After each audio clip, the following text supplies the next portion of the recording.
Edas provereba, where some walkers, where Thmulucha, Orta him, Abul, und sitten ra over Ronrada, Horan shoulder, Gomba, Durda. That was good cunning.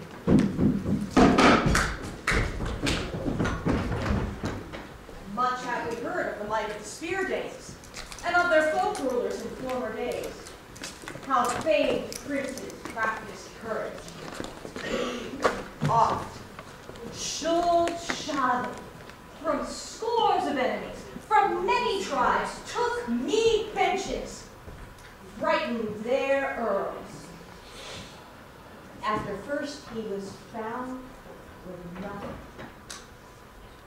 He knew comfort for it, flourished under heaven, fame honor found, until every border surrounding tribe over the Wales highway had to obey him, give gold tribute. That was a good king. Yeah. To the Danes a boy was born afterwards, a son of the ark. The Savior sent him comfort for spearfolk.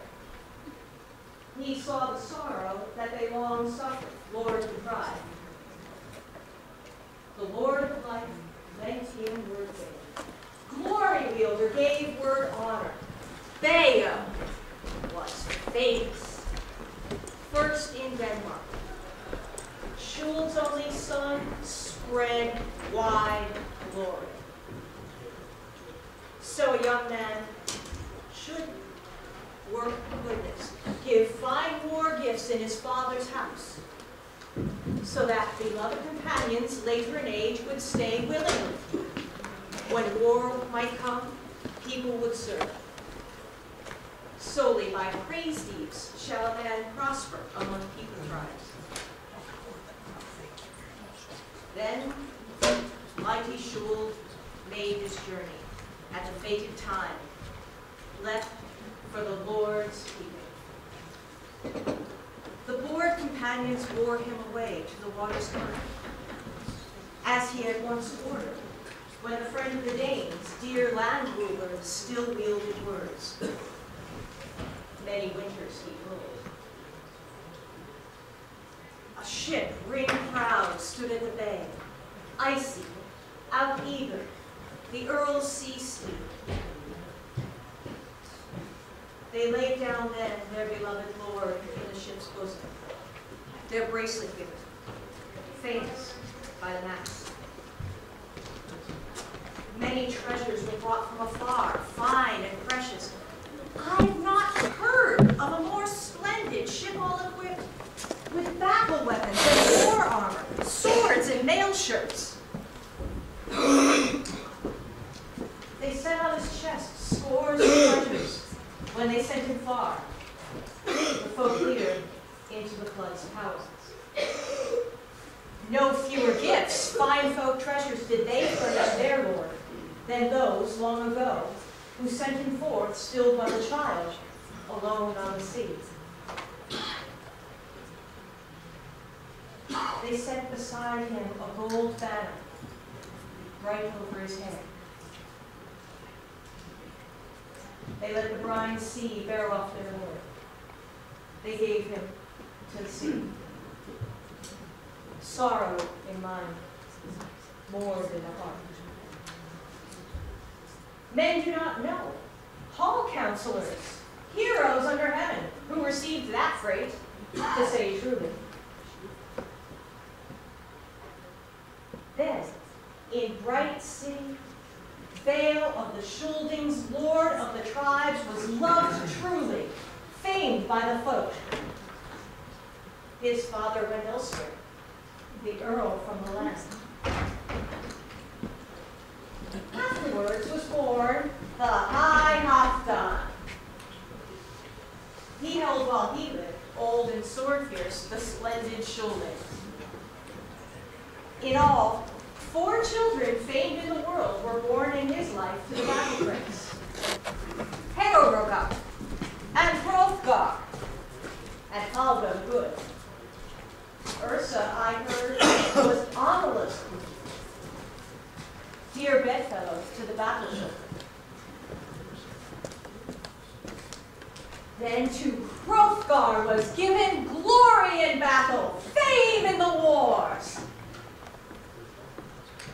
so that his friend kindred eagerly obeyed him, and the battle youth gained many young troops. In his mind, he thought he wished to command men to construct a hall building, a bigger mead hall than Earth's children had ever seen, and inside to everyone, old ones and young, he would give freely what God gave to him, except folk holdings and freemen's lives. Then, I heard widely, work was ordered. For many tribes throughout Middle-earth, a folkstead be adorned. In due season, men's speedy work made all ready. He who widely held the word's power named Heorot, the best mead building. He failed not his boast. Bracelets and rings he gave at the feast. The gold hall rose, high and horn-gabled. Hate flames waited, hostile fires. Hate between men, feud most deadly, of father and son-in-law would awaken soon to sword fury. But then, the strength spirit, who stayed in darkness, suffered his pain, impatient with torture, because he heard daily hall rejoicings. Woo.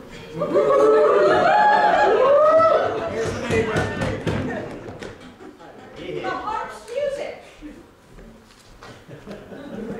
Mead show singing. Loud in the hall.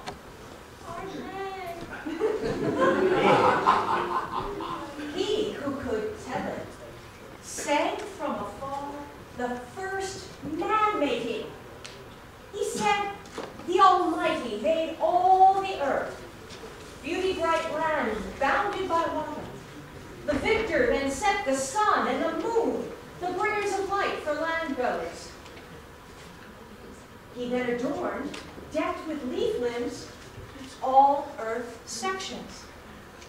He shaped also life of all creatures that living grow. So the men in the hall remained in joy, happy in dreams, until the hell enemy began to perform foulest of crimes.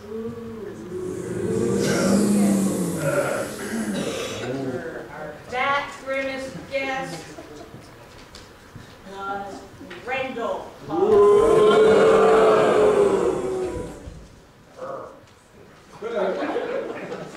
The famed wanderer Finn's fastness held.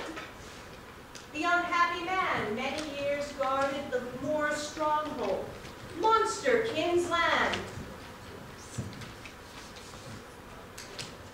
Because the Daymaker, undying lord, cursed him as kin of Cain the Killer.